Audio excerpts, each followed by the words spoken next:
बिस्मिल्लाहिर्रहमानिर्रहीम। एक हदीस का मफ़हूम है कि प्यारे रसूल सल्लल्लाहु अलैहि वसल्लम ने फ़रमाया कि जिस शख्स के अंदर कुर्बानी करने की इस्तिताअत हो, उस पर वाजिब हो और वो कुर्बानी ना करे, तो ऐसे शख्स को हमारी ईदगाह की तरफ आने की कोई ज़रूरत नहीं है, बल्कि वो ईदगाह के करीब भी ना फटके। तो ये वाइद फरमाई है। तो दोस्तों, अब कुर्बानी किस पे वाजिब है, इसका नसाब क्या है, ये सारा तफसील से सुन लें। अक्सर अफराद जो है ना, साहिब नसाब होने के बावजूद कुर्बानी का जज्बा नहीं रखते और वो कुर्बानी नहीं करते। अच्छी भली उनकी सैलरी होती है, लेकिन वो कुर्बानी से ऐसे भागते हैं, कोई ना कोई तावील ढूंढ लेते हैं कि भी हमारे ऊपर कुर्बानी वाजिब नहीं बन रही, हम ऐसे मकरूज़ हैं, प्लाट लिया हुआ है या कुछ ऐसा काम किया हुआ है जिसके पैसे देने हैं, वो तो उनकी अजाफ़ी प्रॉपर्टी है। लेकिन अब नसाब ज़रा सुन लें कि कुर्बानी वाजिब होने का नसाब वही है जो सदका फ़ितर के वाजिब होने का नसाब है।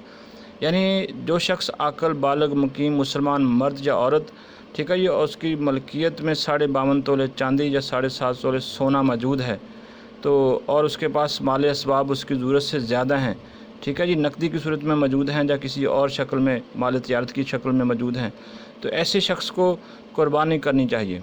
ठीक है जी। अगर वो कुर्बानी नहीं करता तो फिर उसको ईदगाह की तरफ भी जाने की ज़रूरत नहीं है।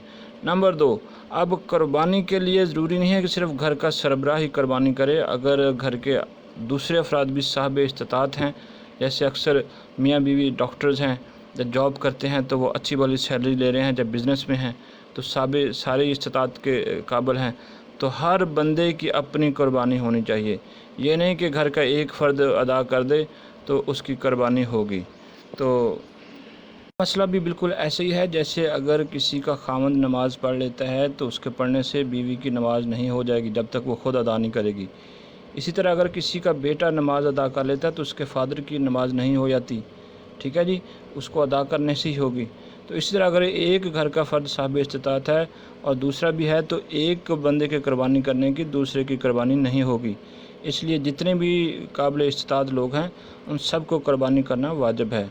और फिर प्यारे रसूल सल्लल्लाहु अलैहि वसल्लम के अरशादात के मुताबिक अल्लाह ताला ने कोई भी ऐसे अहकामात नहीं नाज़िल फरमाए जो बंदों पे बोझ हों।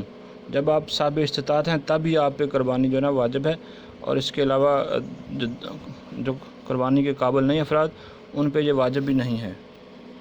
और कुर्बानी के जानवर के हवाले से बात सुन लें कि जानवर कुर्बानी का खूबसूरत होना चाहिए, यानी दोंदा होना चाहिए, 2 साल का होना चाहिए, सेहतमंद हो, कोई किस्म का कट ना हो, कोई कान कटा ना हो, कोई लंगड़ा ना हो, बल्कि खूबसूरत दिखाई दे। ऐसे जानवर जिनमें कोई जिस्मानी नुक़्स हो वो कुर्बानी के लिए काबिल कबूल नहीं होता, उसकी कुर्बानी नहीं करनी चाहिए। इसी तरह हमारे यहाँ जो 8 तरह के जानवर हैं उनका जो ना कुरान पाक में ज़िक्र मौजूद है जिसकी कुर्बानी की जा सकती है। ठीक है जी, गाय, बैल, बछड़, ठीक है जी, उसके अलावा जनाब बकरा, बकरी और दुम्बा, दुम्बी, इस तरह 8 जो ना जानवर हैं। अब एक और जो है ना जी भैंस या भैंसा, उसकी कुर्बानी भी की जा रही है। तो ये एक इत्तेहादी मसला है। अगर आपका दिल नहीं मानता तो फिर आप उन्हीं जानवरों की कुर्बानी कर लें जिनका ज़िक्र कुरान पाक में मौजूद है, वरना जो ना वो भैंस, जब भैंसे की कुर्बानी भी की जा सकती है उलमा कराम के जो ना फतवा के मुताबिक। तो ये कुछ मसाइल थे जो आपको बताना थे।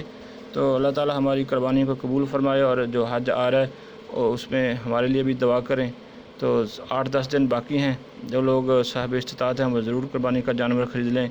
उसके लिए बहुत महंगा जानवर होना ज़रूरी नहीं है, जितनी इस्तिताअत है उसी साइज़ का जानवर आप ख़रीद के अल्लाह की राह में जो ना कुर्बानी सुन्नत इब्राहीमी को ज़िंदा कर सकते हैं। अल्लाह हाफ़िज़।